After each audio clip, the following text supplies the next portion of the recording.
Welcome back to your living, breathing conversation online, where I talk with the images and people comment and then I reply. It is a one-of-a-kind show. Welcome back, Artist Journal, October 30th, 2024.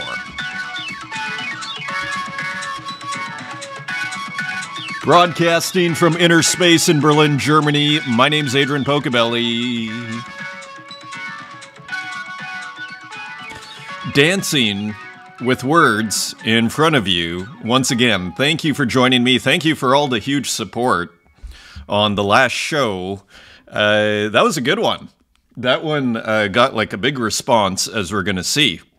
So in the spirit of keeping things continuously short, or to continue to keep things short, let's go. So I think we may have started with this artist. Let me make sure I get the name right. Kazuhiro Ehara.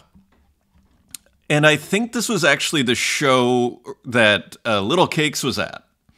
Remember, maybe a week ago, if you're watching, Little Cakes had some footage. I think it was this artist.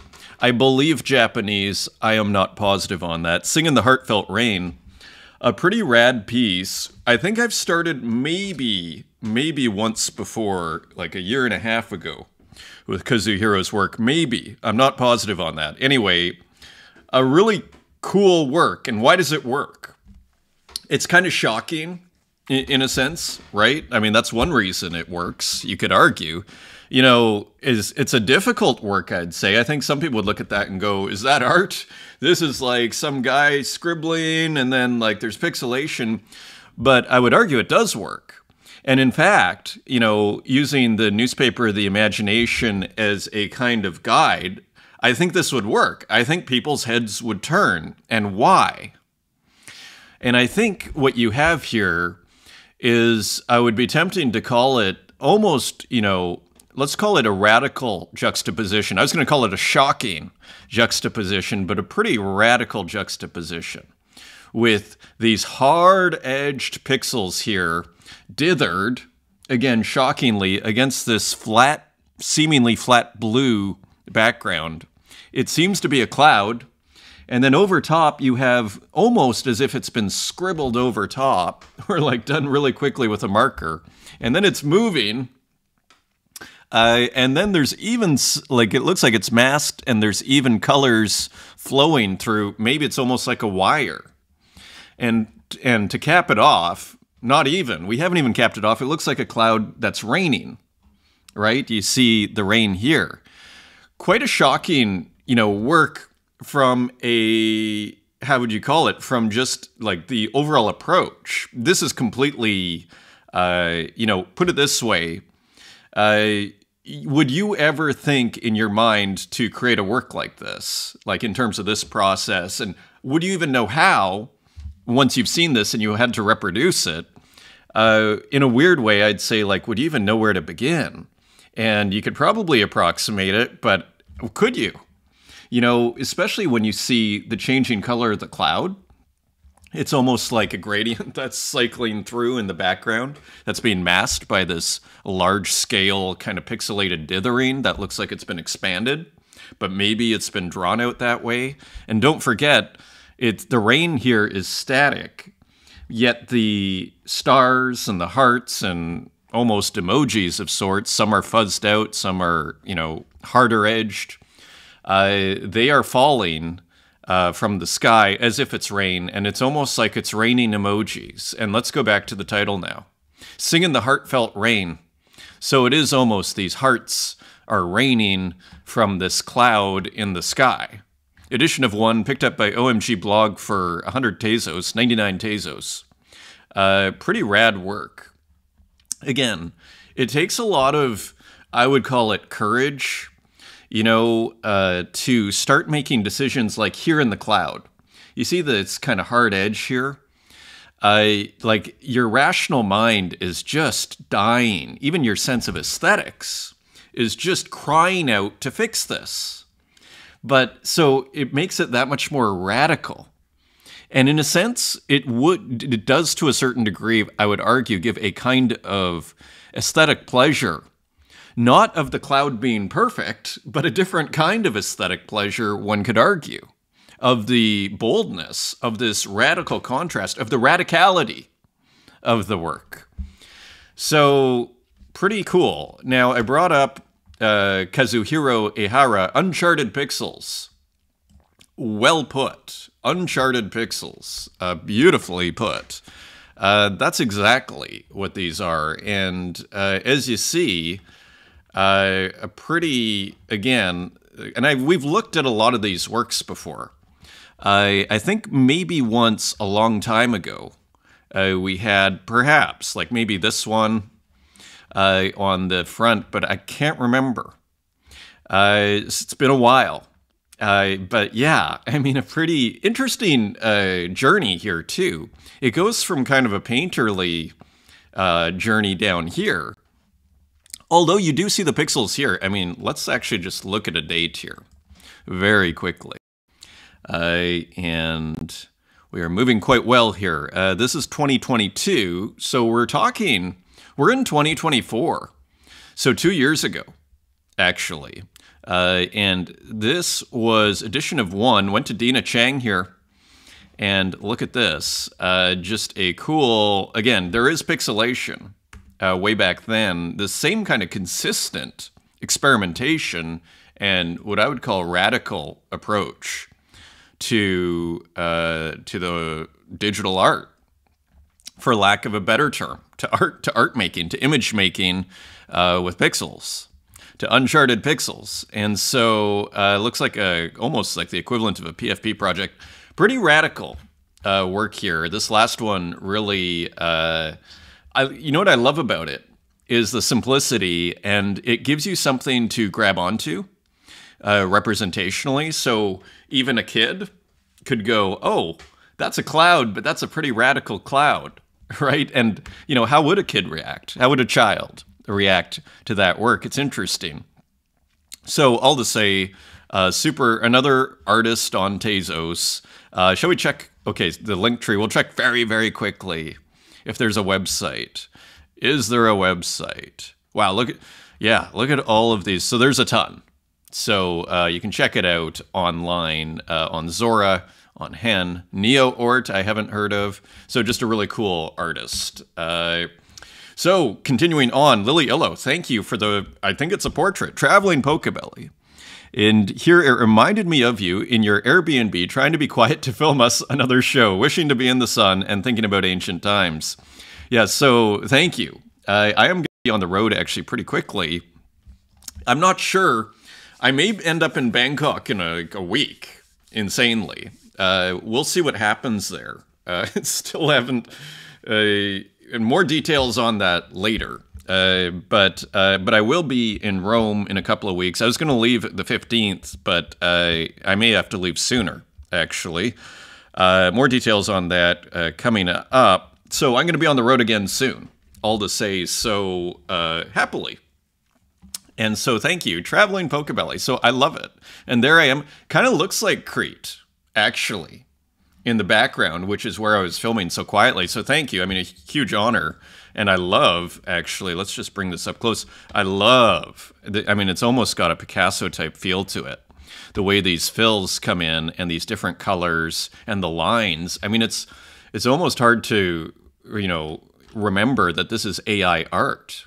There is a true kind of organic feel to it. And should I ever don glasses, I probably won't, seeing this image, because I think it makes you look about 10 or 20 years older, doesn't it?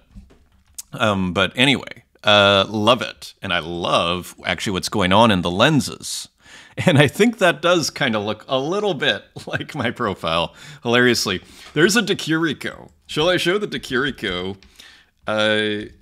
Dikiriko in MoMA. It is pretty funny. I've taken a picture with it.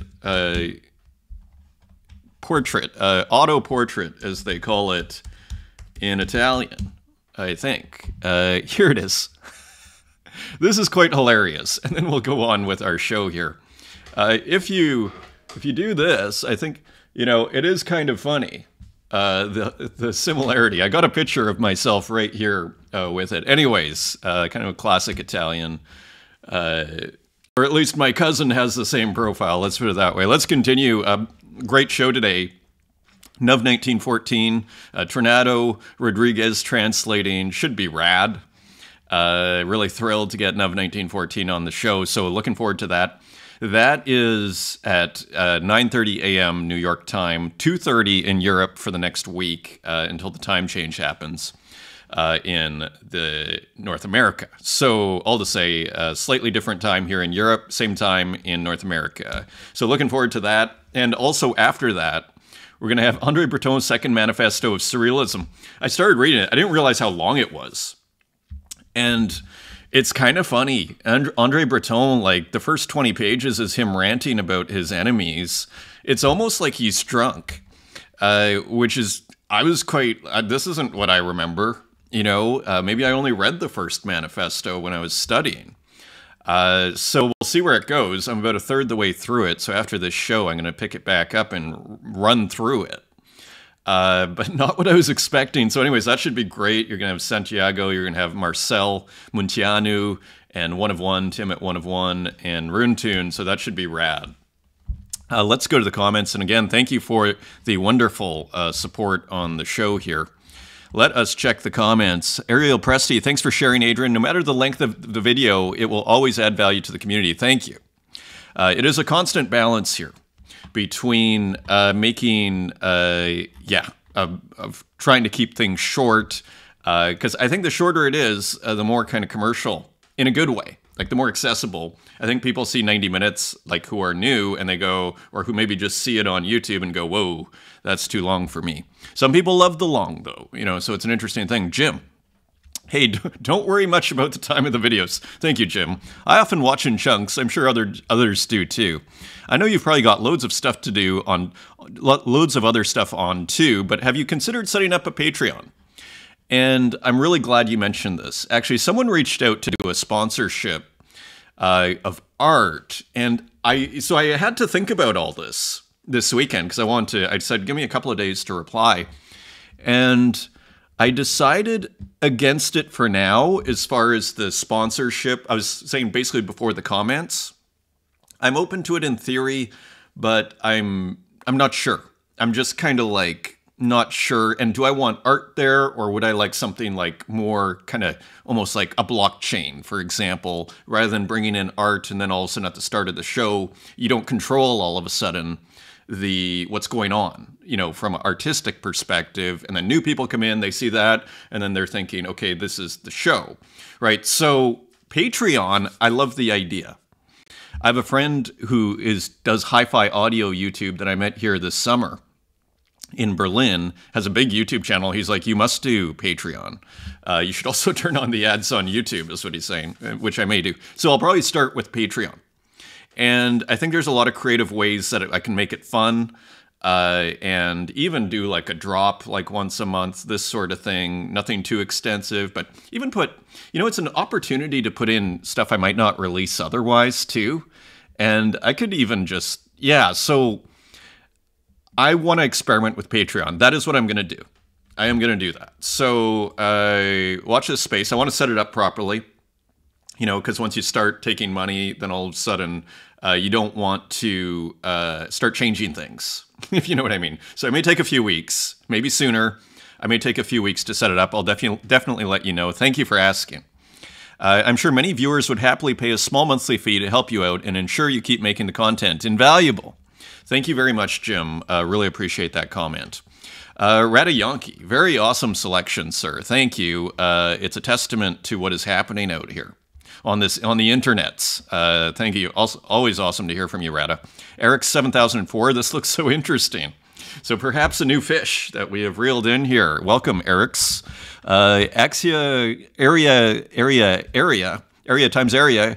Awesome episode as always. Thank you, Lord Misfit. Thank you for the comment, Mr. James Glow. Adrian, another wonderful episode. I do like the longer episodes, so please don't feel the pressure to get them under an hour. Josh, awesome to hear. I appreciate that. Radayanki, salut, keep fighting the good fight. Awesome to hear, probably referring to the time of the show. Renki, thanks, awesome to hear. So Renki, Here it is. I've gotten a few comments from Renki, and I find it hilarious because it's been like 2 years, and it's just really great to hear from Renki. Rad artist, almost on every show. I don't think in this one, but almost on every show there. Really cool artist on Tezos. Argurden. This was helpful. Cellular automata are a thing. So I may have been completely wrong about Canaxapida being like putting it through a cell phone. It may be referred to as like some sort of biological thing, like cellular automata. Let's see. As in Conway's Game of Life. Not sure if that's what Canaxapida is using to create the work in the beginning, though some of the underlying pixelated patterns looks like they could be derived from certain automata patterns. I don't really know what automata are. Would be very interested to know if or how they were used to create that piece. It's wonderful regardless. So I mentioned on last show that Canaxapida, I was going to invite Canaxapida onto a space, and Canaxapida already said I'd love to come on.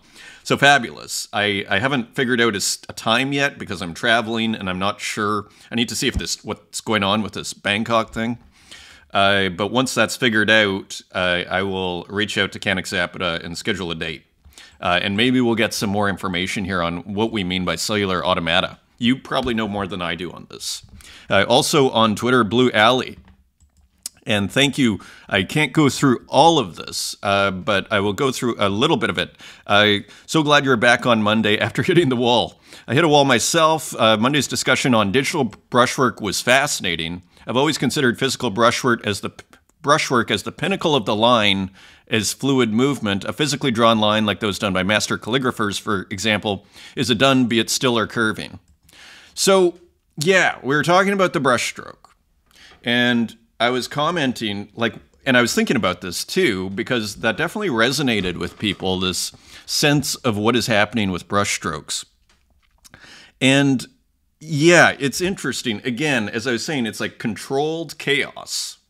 And so you have, I think what's going on, speculating to myself out loud, is I think it's like ordered chaos, right? And that is the contrast. You have order because there's intent and meaning behind a brushstroke.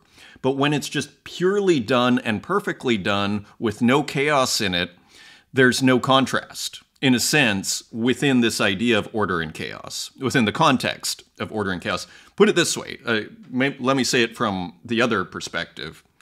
When you have randomness in meaning and intent, in order, when you have chaos in the order, you get contrast. That is my take on why brushstrokes, generally speaking, look inherently good. And then and then adding another kind of more evidence to the thesis here, if you think of Sigmar polka, what do you have? It's a different kind. It's layering. And so you get a random pattern underneath, let's say, bed sometimes uses sheets, with prints on it, and then paints over top and puts the projector over top, and you get all of the... So what do you have? You start to have kind of randomness in, hey, I'm just putting down whatever pattern, although not completely random, it's a pattern, but whatever is underneath, and then putting something on top, and you get a juxtaposition of, non-intent and intent, or non-planned kind of image making with planned image making, and then you get contrast. And I'd argue, ultimately, it's a kind of, to be super cosmic about it, it's kind of order and chaos is what's going on here. And wasn't getting the trueness of the stroke, just go through a couple more lines here. The trueness of the stroke influenced by each artist's hands and breathing in was what thrills me about fine calligraphy and physical painting, for example, almost what I would call the intent. I'm not getting that gush of beauty from what you're calling digital brushwork, although I do love Canaxapida you started with on Monday's show. It is fascinating, especially to the eye. But I find digital pixels leaves me wanting that unctuous flow that physical painting, especially oils, can give us. The sensuality is missing for me. Yeah, it's interesting. It may be an acquired taste, because it is definitely a journey over here. And I think Blue is from the last couple of months, if I'm not mistaken, and great to hear from you. And so it might be an acquired taste, with this idea of the sumptuousness of these crispy pixels, so to speak. Anyway, thank you for the comment here. And beautiful piece here. Let's continue. And Detaste, such a great episode. Thank you. Great to hear from you, Detaste. I think we have a work by Detaste, actually. The show area, my favorite show right now. Thank you. This is fabulous. Great to hear, Area. And Andre, great show as usual. I also appreciate you showcasing my work. Quite busy in real life, but I nearly completed that artwork. So I hear ya. And here we have color added to that work we saw last time. So another work in progress. Thank you, Andre. Great to hear from you. Jada, amazing show. Thank you.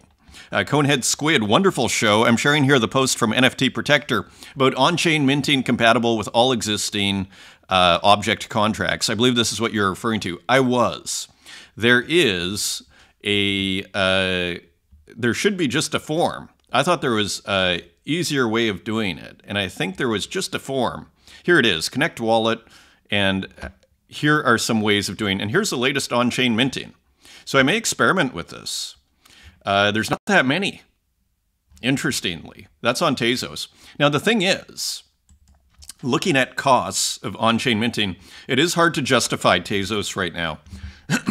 As I think Luke 500 was saying, it's about a third of a Tezos, which is about, let's call it 25 cents. Let's call it 25 cents. Bitcoin's at 2 V-bytes despite the price rise. At least when I looked this morning, if we go to the mempool, and I still need to make a video. People have been asking me to make a video to put art on Bitcoin.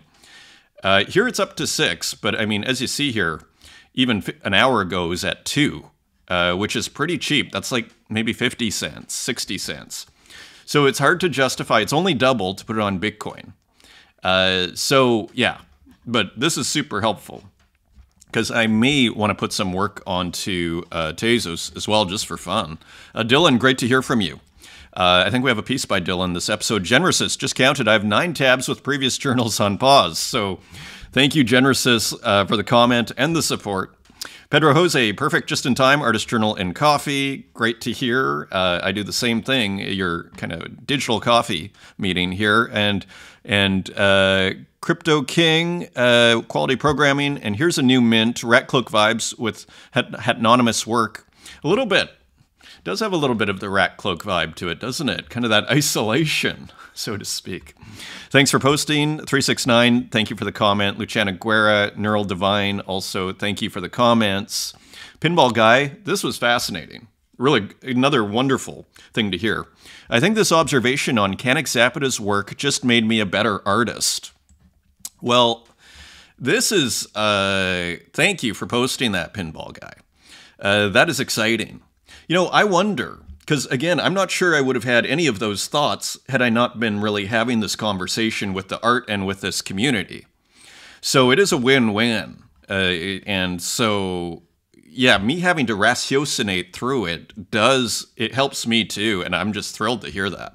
That is kind of what we're going for over here, right? I mean, if the show can help the art, well, isn't that a magical situation? Artist Journal community. And we will quickly go through here. Marcel Menciano. So I think these are GLBs that are here. They are self-portrait.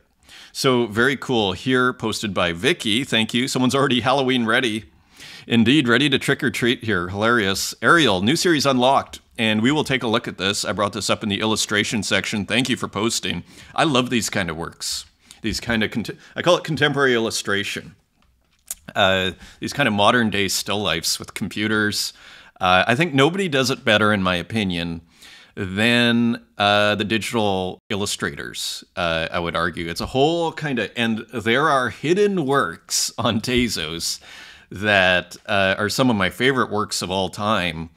I'll have to bring those out sometime in this spirit. Yeah, hidden away. Let's see. Yeah. Anyway, thank you for posting. We'll take another look later. And this is also, thank you for posting, Austin. I brought this up in the pixel art section. Mono DSTR-XTDS, an exploration of multiple identity disorder through catatonic pixel art. So we will take a look. Cool pixel art again from Austin. Greg Nikshumika. I'm doing this part. I'm doing my part bringing more artists to Tezos. Check out the works by Ilyan Misha. So interesting, kind of more conceptual here, a little bit of text and some pixelation. Very cool, thank you for posting. And Tornado Rodriguez posting the process here. Just love to see these Object 98 works. I wonder how you do that. Maybe you take screenshots, or maybe I wonder if the Object 98 just does that for you. I know Procreate. I think you can just hit play and it'll kind of recreate, make one of these in-process drawings. Anyways, looks like a new drop on Tezos from Tornado, and we'll talk to Tornado today on the space. Collaboration with Ugo Digi. Thank you for posting. This is going to be actually later in the show too. Thanks for bringing that to my attention. Joe, and thank you. A digital painting with Procreate and inspired by the line. And the night seems to go on incredibly long from the song theme from the bottom by Fish, who I think are kind of in the tradition of Grateful Dead, if I'm not mistaken. I think they just did like I never really listened to Fish, but I think they just did a big, like, not a homage concert, but basically not a tribute, maybe a tribute concert to Phil Lush, who I think is from the Grateful Dead, for like, I think medical expenses, which is quite nice. So anyways, beautiful work there. I could see how that kind of music would inspire that work. Strange Thing. This is super cool. Actually, I brought this up in a later tab. I always love the physical renditions. We'll take a look at this in a second. Thank you for posting Strange Thing. Some behind-the-scenes moments of the solo show opening tomorrow in Rome. Epically. Good for Strange Thing. Patarel, Echoes of the Interface. Collection of 6x8, each minted on October 29th. So, pretty cool. Kind of those kind of vertical pixels that you sometimes see. Nice render there. MR Riro. Tezos Tuesday, so Golden Pog. Kind of looks like a Tezos coin. Very cool. Thanks for posting. Ernesto Ash. Thank you for posting. So kind of a big abstract here. Digital Abstract 369. Thank you for posting. And my hope you enjoy it. And I believe this is on Tezos. Inner Me on Tezos. Cool. Almost looks like AI. I can't tell though. And here, Luke 500, thank you for posting the poll and everything. Captured in Microsoft 3D. So a ton of work here. I think we might have seen this by Area and Fatime with a digital drawing, and Luke 500 with another post on, quite interesting. Luke 500 is totally on the scene. If this was a real newspaper, so to speak, Luke 500 would probably be the first hire as far as reporting. So thank you for posting that. Ilya Bliznets, Hey Artist Journal, and here, and actually we have a work by Don't Buy. Cool collaboration by Ilya Bliznets and Don't Buy, and that takes us through the community. Here we are. Look at this. So Alain Survey, my favorite, hidden, ignored X account, undeservedly ignored. One of my favorite accounts. Could be an editor, I would argue. Posted this, Art Daily, historic DC Comics collection. Let's see if I can make this bigger. This is a very old website. Historic DC Comics collection shatters records at Heritage Auction, surpassing $5.26 million in unprecedented event. And I've never even seen this one before. Double Action Comics, January 1940, number 2. Maybe it rings a bell. It makes you wonder, was this before Action Comics number 1? Of course, the first appearance of Superman. I believe that's 39. So, like, what is that, right? Double Action. And you just see the charm, the genius of the design of these works. Like, the modern day comics don't even like hold a candle, in my opinion. You don't even see them anymore because people have stopped buying them, I would argue. These are, if you put this on the newsstand today, I think they would sell. Like, they're gorgeous. Anyway, let's continue. Let's just get a quick understanding of what happened here. Wow, Dallas, Texas. That's how DC Studios co-chief and Superman writer James Gunn reacted over the weekend to a Vermont public radio story about Christine Farrell and her lifelong quest to collect every DC Comics ever published. But it might just as well have been a response to Heritage's initial auction of Farrell's legendary and once mysterious assemblage, which surpassed all expectations, bringing in $5 million when it ended. There wasn't a single comic left on the spinner rack. Nearly 1,800 bidders worldwide collected every one of the 489 comics and original works of art offered in the October auction, and many of those historic books set auction records, which comes as no surprise to Heritage Auctions VP Lon Allen. Christie's journey to gather these iconic comics has gifted us not only a legendary collection, but also Christine's, but also a moment to celebrate the rich legacy of comic history. Watching so many of her pieces find new homes was truly special, and we're grateful to Christine for her vision and thrilled by the extraordinary excitement from collectors. The auction and those that follow will be remembered for years to come. Anyways, let's look at the works here. Here's some highlights. So a fine 1938. So it's 1938. Action Comics #1, with the first appearance of Superman. There are 81 copies. That sold for $324,000. That doesn't sound like a real crazy price for Action Comics #1 and fine.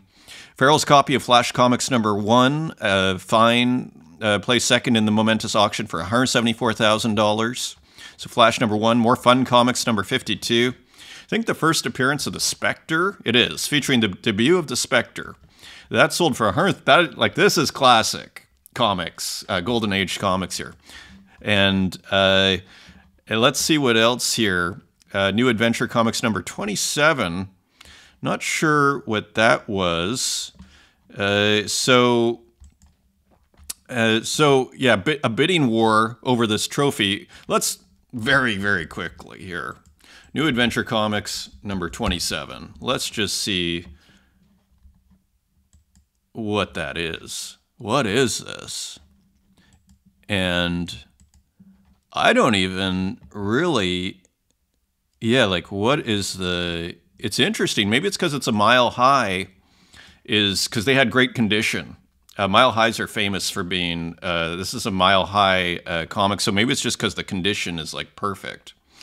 So 10 times, it sold for 10 times more than the comic book's previous watermark, interestingly, or high price. And this is the story here, that a lot of works here were getting almost 10x what they were previously valued at. And so again, these Mile High, the condition. So all to say, go check out that story if you're into comics. But it's kind of a tale, I guess, to wrap it up here. It's a bit of a tale on the test of time. These are, you see here how beautiful and charming these works are. And the market, time doing its thing. And here we are, 80 years later, and real appreciation coming in. So more just interesting kind of psychedelic news. And again, this is not some sort of endorsement, by the way. We just follow it here on this show because it's interesting. Groundbreaking research shows how psilocybin reshapes brain networks. And what is the thesis that we keep seeing over and over? Is this kind of idea that it kind of creates new neural connections to explain the psychedelic effect, offering rapid and sustained relief from depression. And keyword, why is it sustained, right? This study analyzed psilocybin, magic mushrooms, versus traditional antidepressants, and so increased global integration in the brain after psilocybin therapy for depression. Super interesting. This was another one, also posted by Paul Austin, posting the stories. Elite golfers turning to mushrooms and psychedelics to dominate the PGA Tour. How times have changed, isn't it?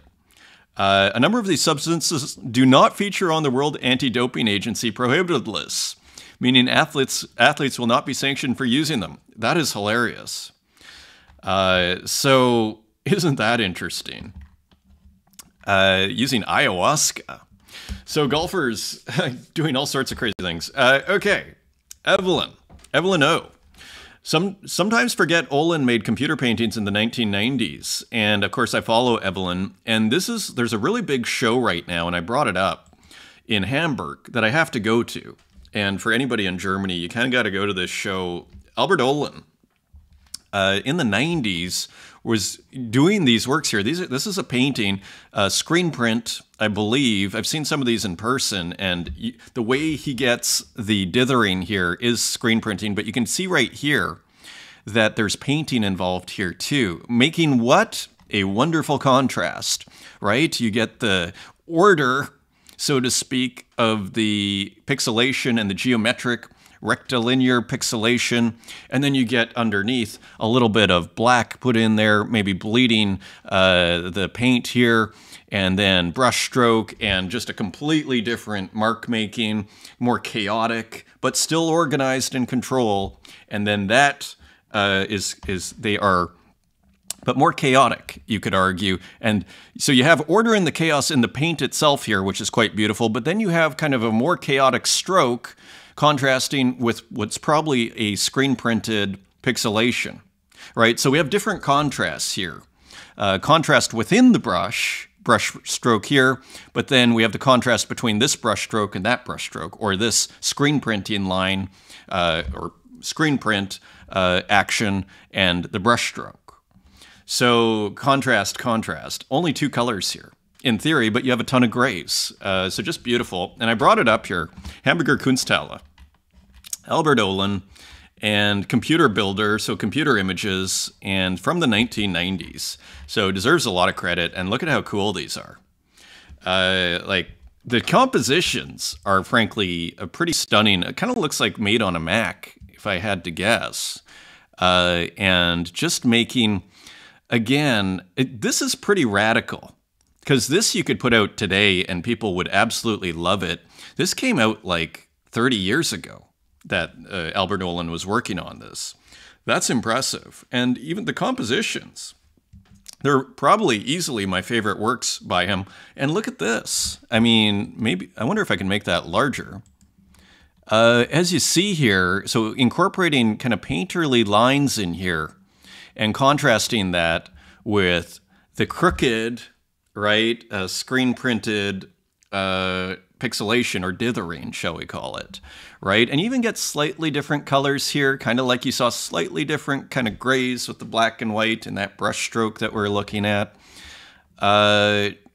Just really cool, isn't it? Maybe let's just bring up a couple others here. Look at this. And it's kind of, you know how I was talking about the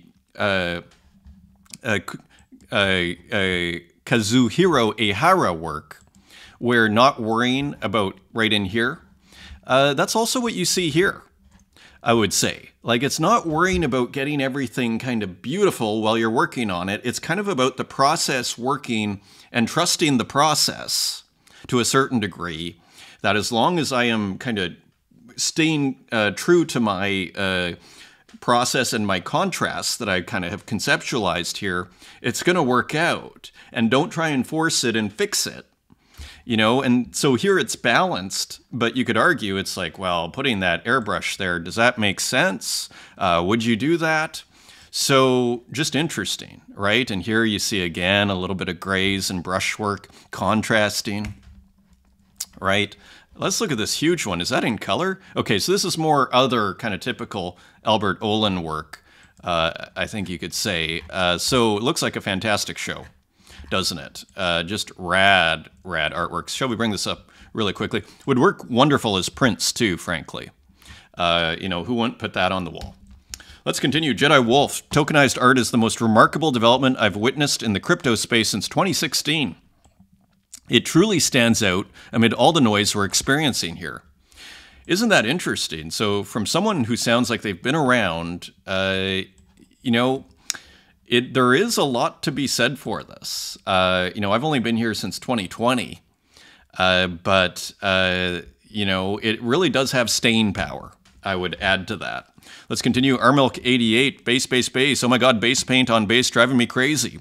So we might say the equivalent of Object 98 on base. Every day I come and draw something. Here's a little of what I tried to do. I didn't think it would be so fun. So very cool. And so you can do pixel art on base in native application, base paint XYZ. Super cool.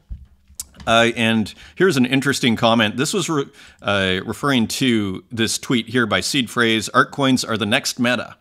So we've been seeing the art coin discussion, this idea that it's not crazy.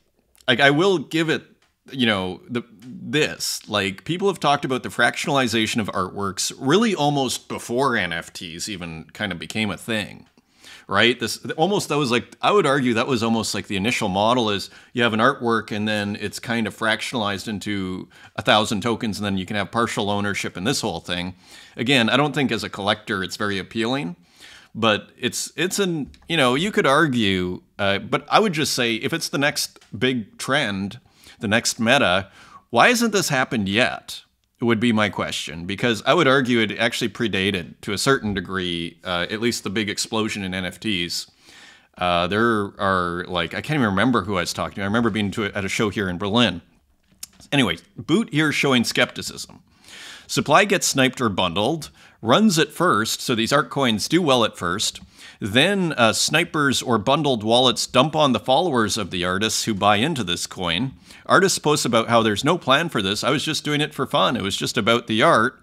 They send any remaining supply they have to a burn address, make statements about how they've made nothing, only lost money out of pockets for this.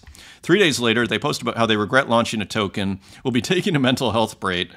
6 months later, they post a photo of a new BMW on the timeline. So what I see going on here, and I don't know if you sense this too, but I am seeing a fatigue in the crypto space, in the whole altcoin, in the next meta, and the next, what's going to happen next? And I am getting a sense of fatigue, like sensing a sense of fatigue among the public, that people are just kind of not as quick to jump onto this. And I wonder to myself what that means for the larger crypto space in the next 5 years. We don't see the same kind of, I would call it idealism, that is out there on what these kind of altcoins can do, interestingly. And that, here's another trend. And it just seems like there have been so many attempts at trying to kind of extract money out of this crypto market with whatever scheme. I mean, this is the problem. It doesn't feel like a meta anymore. It feels like a scheme, you know, and there's kind of like, so it's just starting to feel like schemes. And, you know, these have always existed, but I get the sense that there's a fatigue and there's a sense that the market is wising up. Maybe enough people have lost enough money that they have run out of patience, you know. So anyways, continuing on, LB, who of course I follow, another day, another GM, and there, the Nintendo Game Boy printer. Look at this. So traveling through the mediums indeed, and what a wonderful, you know, like, I'm very excited, and GM, of course, good morning. You know, small works in the physical world are also incredibly exciting too. It's a whole thing, and there's a special way to frame them with a really big mat, or passepartout, as they call it. And you can turn a little work, and you can give it big significance by framing it right. And this is what I see here. Like, you can put a little pixel artwork, with even the little Nintendo Game Boy, and even this, it's like the torn paper on an Andy Warhol print, a screen print, you know, and here's the torn paper. Like, there's something very precious looking about this. So this is on Zora. You can pick up the NFT, but I'm kind of like, for the physicals, this is super exciting. Very cool. Here is the show that Strange Thing was posting. Solo show opening in Rome. NFT with optional limited edition prints will be available via Foundation. So I'm going to mute the music in case of copyright, but look at how stunning these prints are. Studio Groma, Italia. So I guess that's who's putting on the show, Studio G, and even doing a nice little stamp there to make it official, interestingly. And look at this. I mean, it looks like a movie opening. And look at this. I mean, what a production. So, Rome. So I am going to Rome at least once, depending on this Bangkok trip. I may go twice if the Bangkok trip doesn't happen. Otherwise, I will be in Rome twice. And if it does, I'll be in Rome once. So I will make a point of going to see this show. Spectacular. Look at that. So nice production from Strange Thing. And here's Louis JPD, Diptych. Check this out. Kind of an interesting look. Like, it almost looks like two canvases, doesn't it? So, and even especially with the paint on the floor here, but maybe there's screens, not sure. Kind of ambiguous. So interesting piece, edition of 10, 1080 by 1080, 100 frames. Unknown, is it physical, is it digital? So interesting piece by Louis JPD. As we move into the works here, Cedar Plank, A Cool Million. So did we see this one? Maybe we saw this one. I'm not even sure anymore. October 29th. So it's been minted. Maybe we saw it on Twitter. It's all but just minted October 29th here. And so anyways, I think we may have seen this one, and we got a few by Cedar Plank here. No, we didn't. We didn't see that.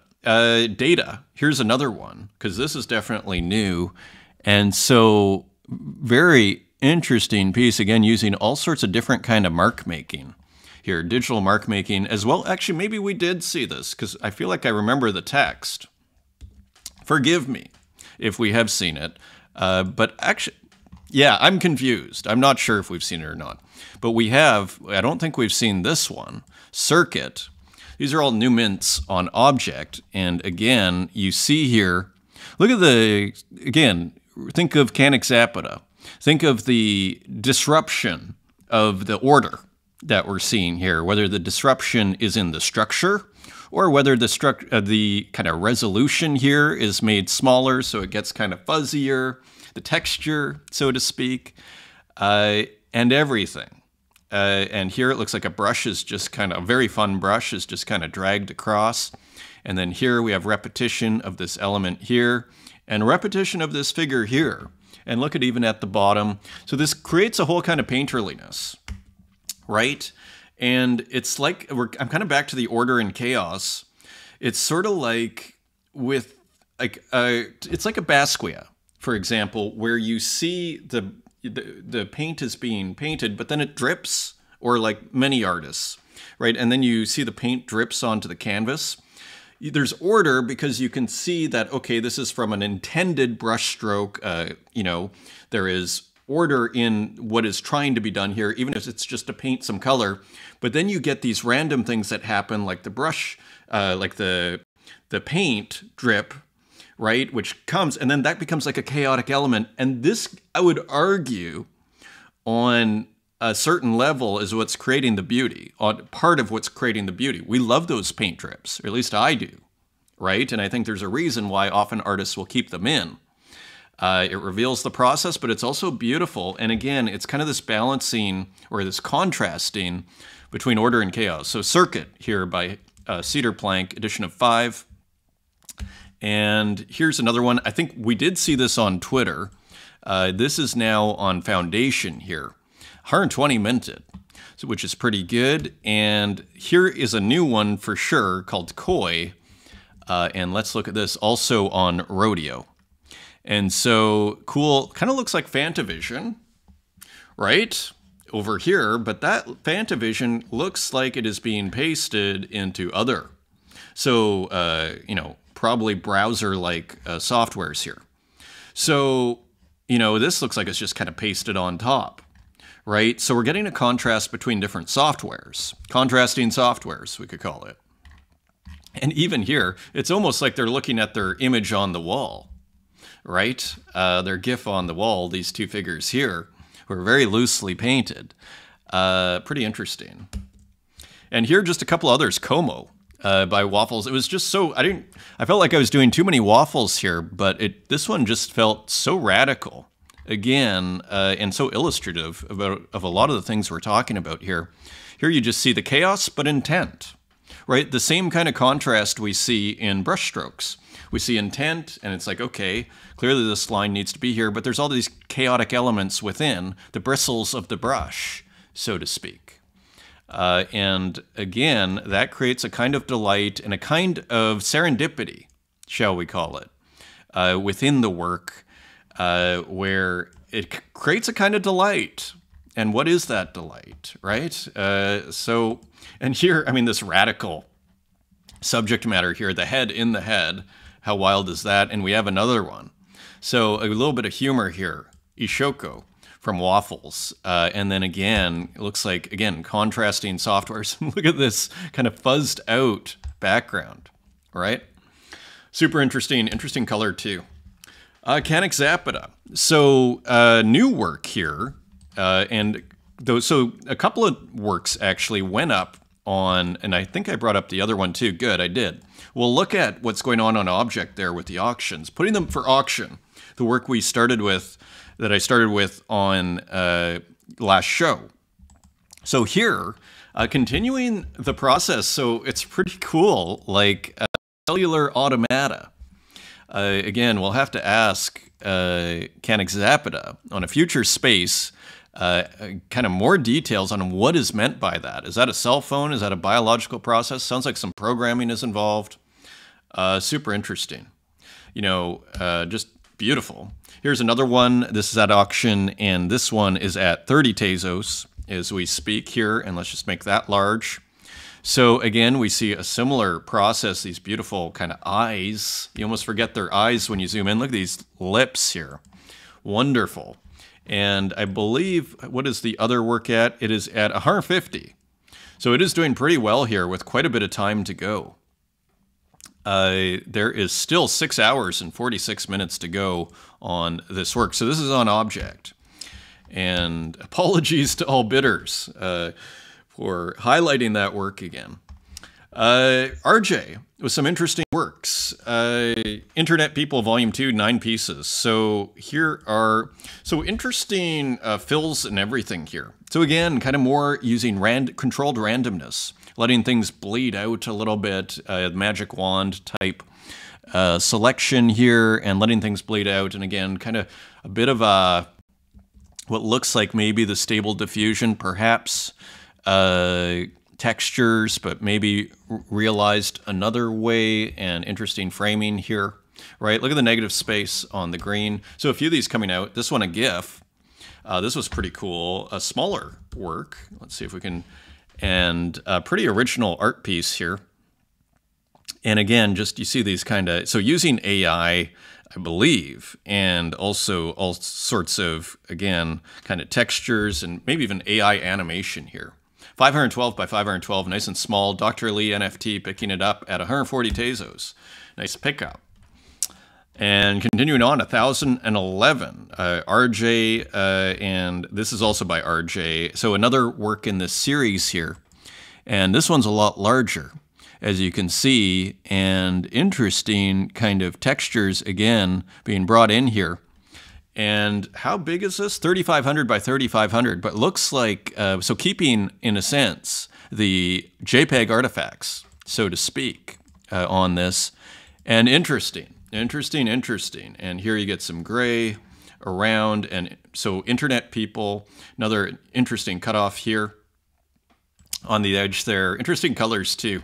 Edition of 1 selling for 80, and here's another one, slightly different process, edition of 1, and here we see again the fill put over top of some of these you know, renders, so to speak, using AI as the compositional tool, I believe. And here's this great, love this composition at the bottom, the square computer coming in geometrically. Again, contrasting with the kind of, you know, organic head here.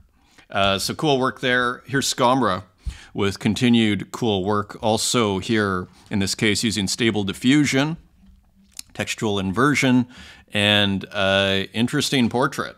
Here, a little, even some pixelation here. So interesting progress on both artists' fronts there. And Enigmatris, 3 of hearts, 2 of spades, king of spades. So more trading cards, or playing cards, I should say.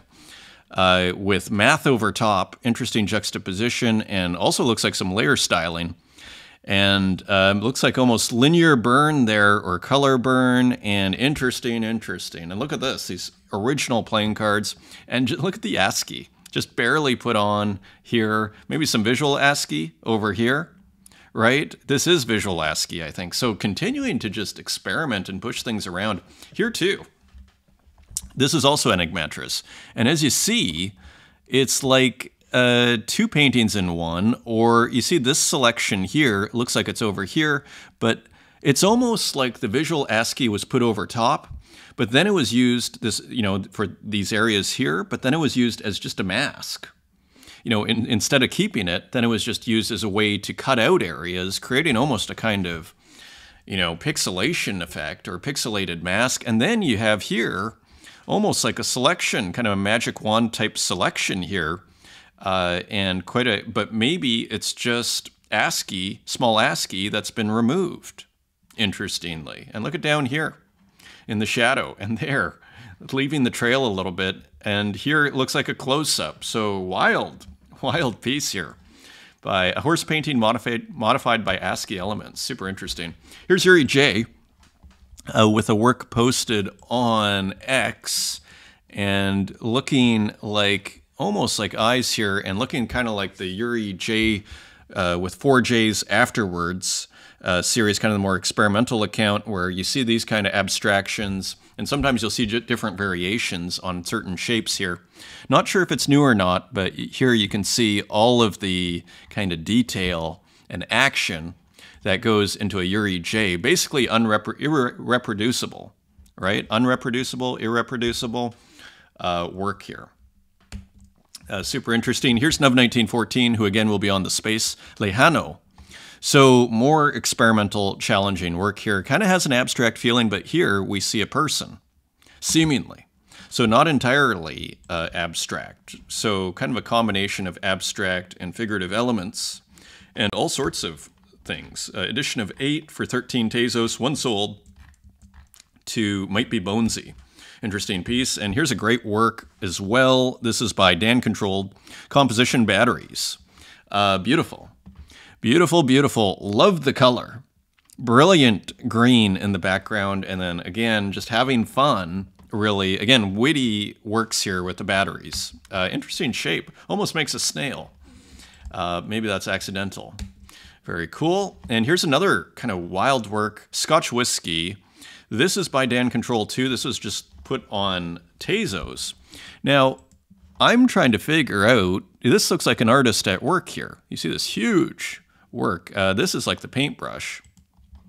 I probably have to minimize that. It kind of looks like a painting being worked on here. And here you see a little bit of the, whatever you call it, that what you put the painting on, the wooden thing that you put the painting on. The word's escaping me right now. And here, so you see a painting in a painting in a painting, I guess you could call it, or like a painter painting from their perspective. So kind of interesting, always interesting conceptually. Dan Control, edition of 20, 2 gone at 20 Tezos. Here is the myth. The myth dresses in fashion. Loving the humor from the myth in the last few weeks. It is very fun. And indeed, the myth dresses in fashion. And there is TM, perhaps the myth, and a Nike hat, and beautiful light gray, kind of light blue gray background color. Off the charts. Again, there's something kind of oil painterly about Myth's work. Like there is just this kind of still significance is what I'd be tempted to call it. Beautiful. This sold out at 9 Tezos each, edition of 15. Nice work. Here is the Myth and Mikey Wilson, and so a Myth son with Mikey Wilson as the subject. And here almost looking like the Microsoft Paint work and some funky clouds in the background, V for Vanguard and the balaclava, kind of a combination of old and new, seemingly. So this is an edition of 1, and that sold for 160 Tezos. Nice sale. And here is another work by the Myth, a pink mask, and this is on Surreal app, Sur app. So cool, almost that wrestler mask, this time in pink, with the clouds on top. This was hilarious. Failed Artist 99, and this was only 10 cents. And Wasteman Goldminovich. Repent, the end is nigh.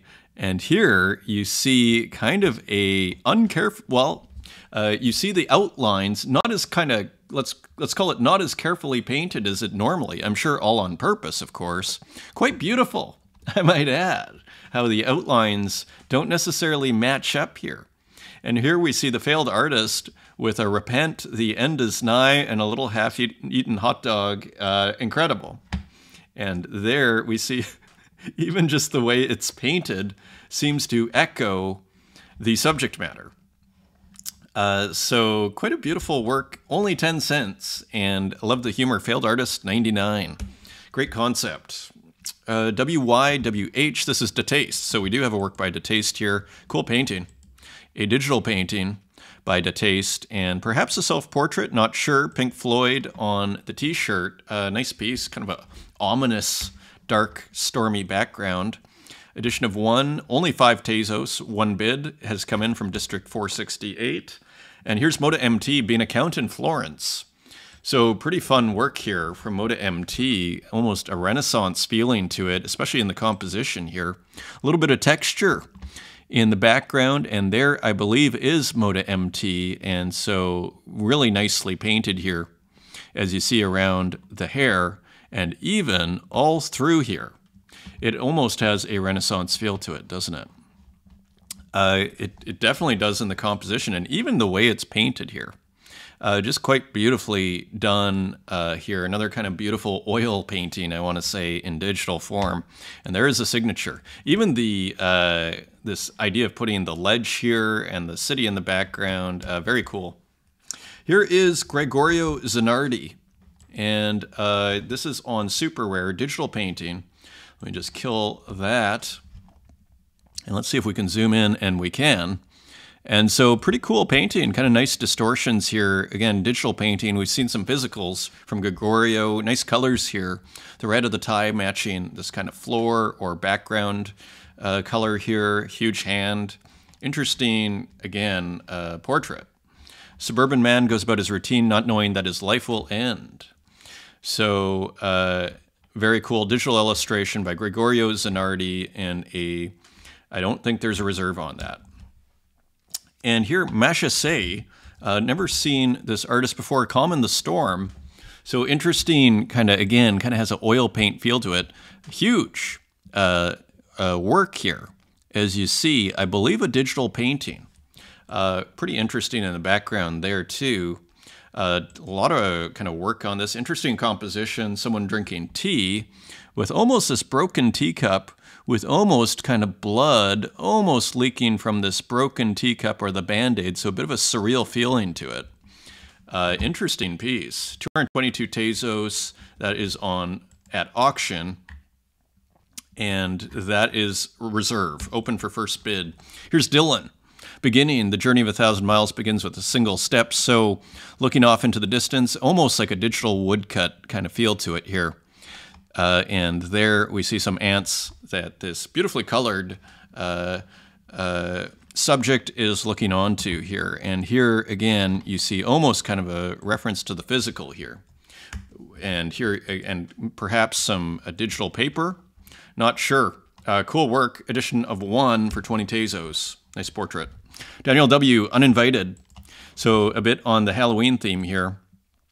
Perhaps, although Daniel W. has done a lot of horror, and as you see here, someone peeking in a window here of what looks like an empty room. And again, always like the plug-in here. Little details, very carefully thought through here. And again, I see Sigmar Polka when I see this. Interesting and beautiful kind of print Bende dot texture there. And there is a signature, 3 Tezos, edition of 35, Uninvited. Cool, nice colors there too. Here is Louis Osborne with a kind of a totally different kind of work here. As you see, it kind of looks like phones, but they are doors. And maybe someone trying to break in, or not sure. Tap, tap, who's there? We should all take necessary extra steps to keep our grails safe from scammers. Good point. So keep your work safe. 310, 19 remaining. Nice work. So this is on Seas.io. So never heard, maybe the memes, maybe that's the 6529 thing, not sure. Nice piece from Louis Osborne. Here's Ariel Presti in the beginning. So again, super cool contemporary illustration here. Interestingly, with almost retro TV here. It is a retro TV. And here it almost looks like an Ariel Presti work, but done with a bit more brushwork rather than pixelation.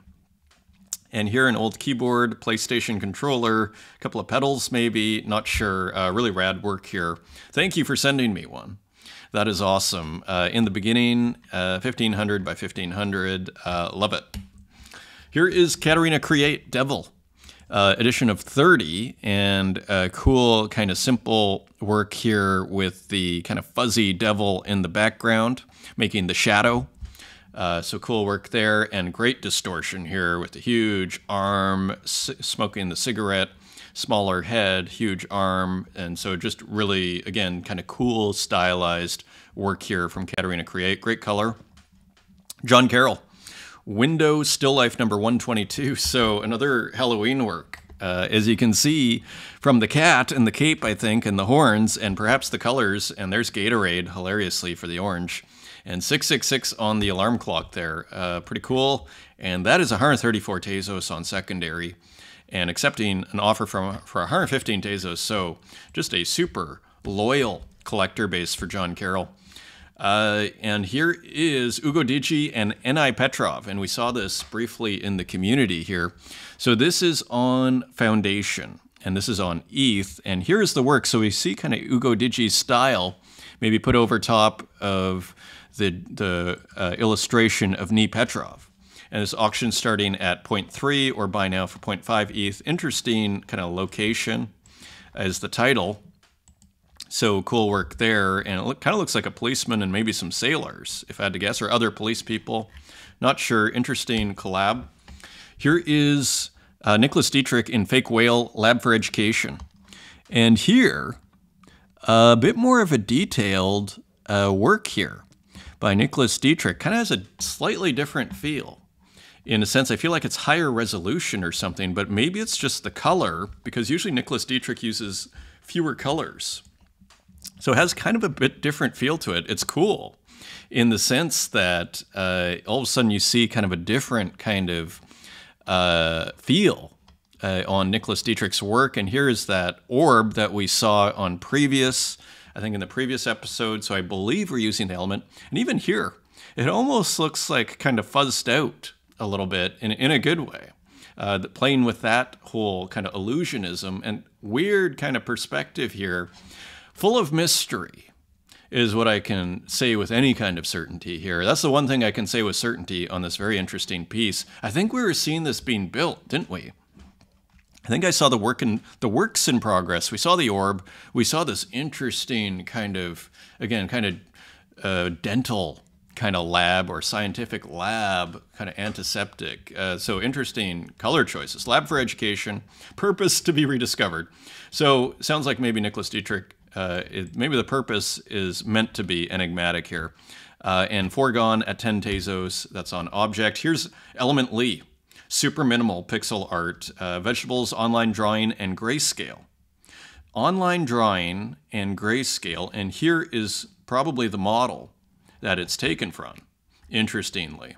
Not worrying about keeping the scale of the works, just taking, pixel art works really well.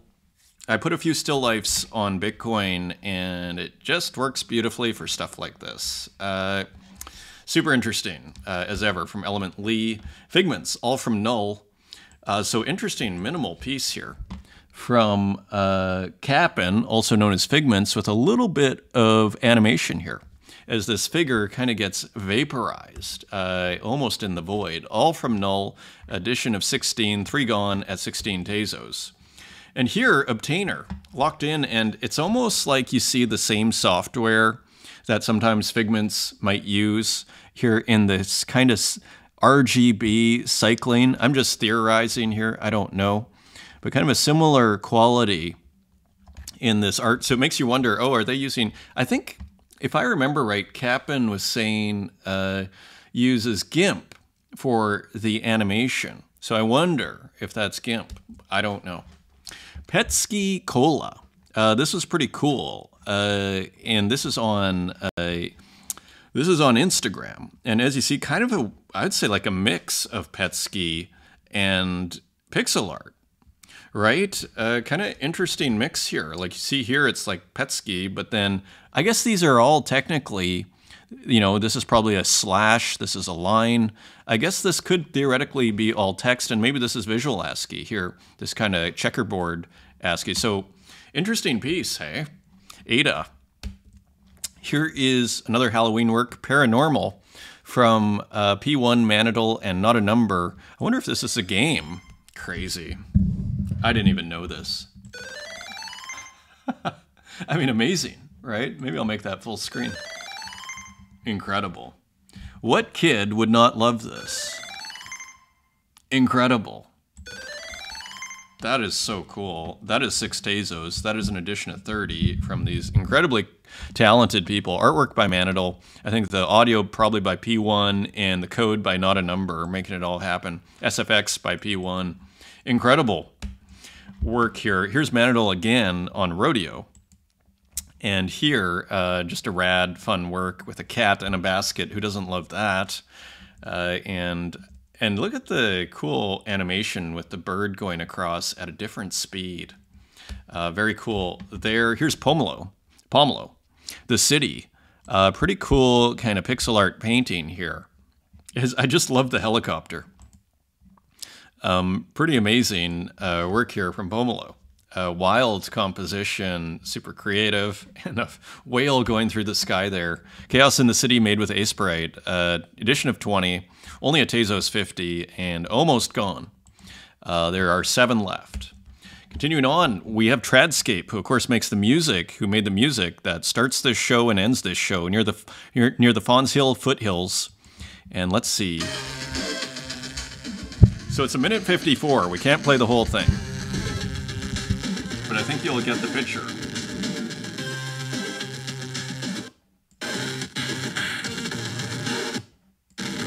So you see the animation.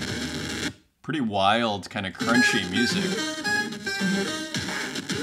Pretty cool. So that is, you can hear the whole thing on Tradscape's account. That's in the Fake Whale Art Market, and that is 15 Tezos, edition of 15, and 1 left. So great to see Tradscape back on the scene. A few more from Spiegels and the PFP project here. Kind of a Halloween theme, perhaps, with the skull. And see if that loads up. We have a couple of more here, too, so we might not be able to load full screen for each one as we wait for this to come in. We may have to just leave it at... This could be, you know, the real size anyway, for all we know, or pretty close to it. It's only 320 by 240. So this is probably pretty close to accurate. Here's another one. Kind of looks like a clown, interestingly. Great color here, and another head with a big happy face. And these are all selling, like 0.03 ETH on this one. So just a different kind of computer, really well, great production from Spiegels Meskinen here. Here's Popple. This is probably not new, but I just don't remember seeing it. And of course, Popple, you know, has been posting way back in Hen and has a very cool, distinct kind of pixel art style. So just very cool sci-fi kind of pixel art, sci-fi horror pixel art. You might say a little bit of generative art is included oftentimes within it. There it almost looks like runes. Pretty interesting. Kind of, again, there it is. So demake yourself. Pretty cool. Here's Austin. Mono STRXTDS 01. 1-bit distracted entities. So again, just playing with some different representations of a figure or a head in pixel art, or different heads in pixel art. Again, that looseness here is another nice contrast, with pixel art being kind of, again, very, you know, geometric. Then all of a sudden you add the looseness. You know, I use this myself in Pixel Art Sketchbook. That contrast, you see how well it works, right? So very cool.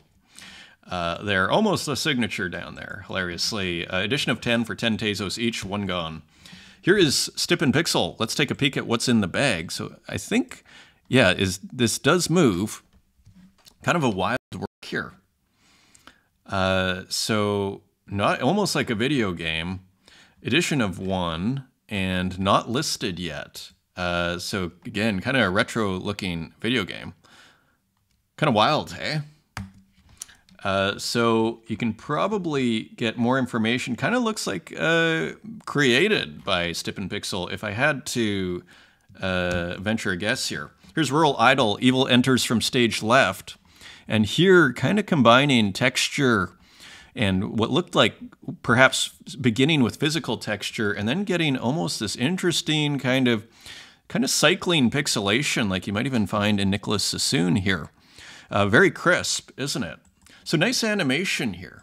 Very crisp, kind of large-scale GIF animation. That's an edition of 5, and that is selling for only 3 Tezos. Here's Blotter NFT, another kind of wild work here. And kind of almost looks like sci-fi. Maybe could hang in a similar show to Popple. Kind of has a sci-fi, edgy kind of, here's some pixelation and everything, and just interesting shapes and everything. Minimal color, and giving it kind of a futuristic feel. Overflow edition of 10 for 5 Tezos. And how are we doing here? Sold out. And Psychofuturist, edition of 15. Another kind of wild contrast here. Show of wild contrasts. And here you see these huge eyes looking on this kind of digital collage, GLB almost collage of sorts, but this is just a GIF. So all submissions with artificial intelligence generations will be automatically disqualified. Real artists that actually draw, so a bit of a statement there, political or a bit of an artistic statement, shall we say. So that is 17 Tezos edition of 15 and selling out. So 17 on secondary. Here is Don't Buy. And we see here a pretty interesting kind of combination of what looks like maybe a 17th century painting or maybe AI mixed with operating system elements like the cursor, kind of a feedback loop on it, or seeming to have some feedback on it. Blue screen of death vibes, BSOD in the blue code in the background, pretty cool. That was on Instagram. Here's Perfect Loop, Spider Mouse. Kind of a fun piece here. Again, using operating system elements to create an art piece. And here the mouse is a mouse, but with cursors crawling across the icons. Pretty cool piece. Sold out at 20 Tezos, and now listed on secondary for 61. Nice work. Here is Glitchtown Arcade Mushroom Movie. As you see here, kind of Super Mario glitched out, different colors, almost having a bit of a Halloween vibe, perhaps. So Mushroom.move, so playing with Super Mario. This is an edition of 1 at 25 Tezos. Here's another one by Glitchtown Arcade, 58. Kind of almost more abstract glitch ROM, Nintendo glitch ROM. Very nice piece. Cool frame there too. Here's Acid Boy with pretty rad, animated abstract, and I think works with code on this piece. Kind of almost Halloween vibes in the orange there. Great to see Acid Boy. Gino. Here's a work called Storm, kind of an abstract analog video glitch, shall we call it. Some really nice textures in here, and I believe this is a GIF. It is a looping GIF. Edition of 10 for 20 Tezos and sold out at 5. Now on secondary for 20. Here's Ex Mortal. We thought it would be different this time. And look at this. Love it. Love the pixelation. So keeping things edgy and new here. What a contrast. Another wild contrast here from Ex Mortal in kind of a desert scene, seemingly, with, or at least some sort of scene in the wilderness. Here's another one, Broken Scene from a Forgotten Dream. A nice kind of almost grid across this landscape here. And look at how rich the water is there. So you're seeing here, and you see it in my own work as well, this kind of push towards not worrying about JPEG artifacts, kind of playing with these kind of, and I wouldn't call this JPEG artifacts, but playing with distortions and not, being, embracing those as textures, so to speak. Digital distortions as textures, so to speak. So that is Ex Mortal, and that, is this sold out? It is. So Ex Mortal doing amazing. Here's Sabato and Lidice Silvera, Absolution Chimera in the Cathedral. So kind of a wild, look at this, wild work here. I don't think we looked at this one. It's all blending in together here. And so cool GLB. This came out November 18th, 2023. Well, maybe we looked at that like a year ago. So I guess it was just reposted. And this is edition of 18 for 16 Tezos. And here's another GLB. This one is new. La Pesca. Did we look at this? I feel like I'm getting all confused here, guys. Thank you for your patience. I think maybe we did. Pietà, after Michelangelo. So interesting, and a little bit of humor here, and great color as ever from Salawaki. It's possible we haven't. Of course, if you don't, and I just, these kind of GLB scenarios, again, and even just this is brilliant. If I can zoom in on this GLB, the plug-in here, with the phone plugged into the wall, like witty. And there we see quite beautiful. So cool work there. And I think it's new. It's October 28th. I'm not sure if we showed it before. Bosque Grazia's Celebration. So cool work here. Kind of a German scene, maybe from the recent vacation, not sure. And here kind of looks like the Bavarian Alps, if I had to guess. Analog slide collage with negatives found in Mauer Park, Berlin. So just awesome. Finding more negatives. This is called Celebration, edition of 3 for 7 Tezos. And here is No Hygiene and Forest Wish Taker. So someone I haven't heard of. And here, kind of cool graffiti meets No Hygiene. Wild work here. Edition of 10 for 10 Tezos each, and just listed. And here's another work, Neural Divine. I think this is AI. This is on Surreal app, and so just interesting textures here. Kind of looks like a butterfly with a kind of 1980s background. Ocote connected. So Ocote has been doing fabulously on Instagram, if you've been noticing, and you can see why. Look at how well, like this is almost convincing. If it wasn't modern iconography, like look at how great the textures are in the background, right? Again, I mean, you got a bit of randomness here. It's controlled because the background is basically a yellow wall. But on that yellow wall, you have some chaos. So adding interest. If it was pure yellow, it wouldn't be very interesting, right? There would be no contrast, at least within the wall. Now, of course, taking our contrast discussion further, the flatness of the wall and the simplicity of the wall, despite the kind of textures here, is contrasting with the very busyness of the figures here.